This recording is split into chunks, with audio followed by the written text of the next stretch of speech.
Autrefois, Jean était différent. Vous savez que c'est lui qui voulait faire descendre le feu du ciel pour détruire sa ville, parce qu'on avait refusé de lui donner à manger là-bas. On l'avait tellement maltraité qu'il voulait que toute la ville soit consumée. Et puis, après que Jésus l'a eu sous son empire, cela l'a changé en un homme d'amour. Et c'est ce que Dieu fait quand il prend certains de ses gens au cœur de pierre, comme moi et vous. Et il nous change de nos motifs égoïstes et indifférents en amour, afin que nous puissions l'aimer et que nos cœurs deviennent tendres. Eh bien, il a pris ceux-ci comme témoins. Il voulait un point de vue important selon lequel nous pourrions aborder cela cet après-midi. C'est la venue du Seigneur. Voyez-vous, d'abord Moïse et ensuite Élie, et puis Jésus. Et puis, nous voyons qu'alors que Pierre était là, il venait de recevoir une nouvelle inspiration, parce qu'il venait d'offrir un témoignage de qui était Jésus, et il fut inspiré. Maintenant, quand un homme reçoit l'inspiration, et qu'il lit la parole inspirée, les deux inspirations mises ensemble donnent un résultat. Eh bien, vous ne pourriez jamais... Peu importe combien vous pourrez bien étudier la parole, cela ne vous fera jamais du bien jusqu'à ce que vous-même vous soyez inspiré. Il faut que vous soyez inspiré par... La parole est déjà inspirée.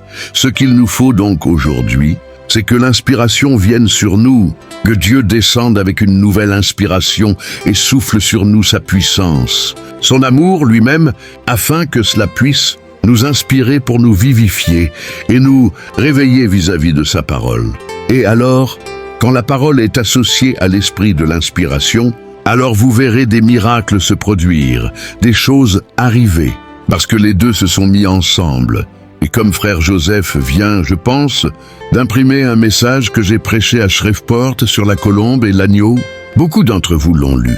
Les deux seules créatures qui peuvent se mettre ensemble, ce sont la colombe est le plus doux de tous les oiseaux du ciel, et l'agneau est le plus doux de tous les animaux de la terre.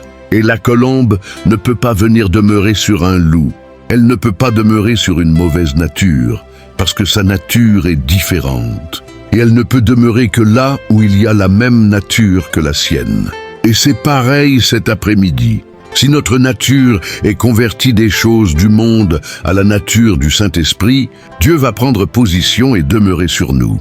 Quand des croyants inspirés reçoivent la parole inspirée, les deux mis ensemble produisent des résultats. Cela vivifie la parole.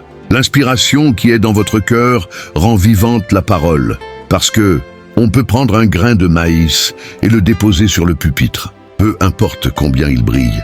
Même s'il pèse 14 carats, il ne produira jamais un autre maïs.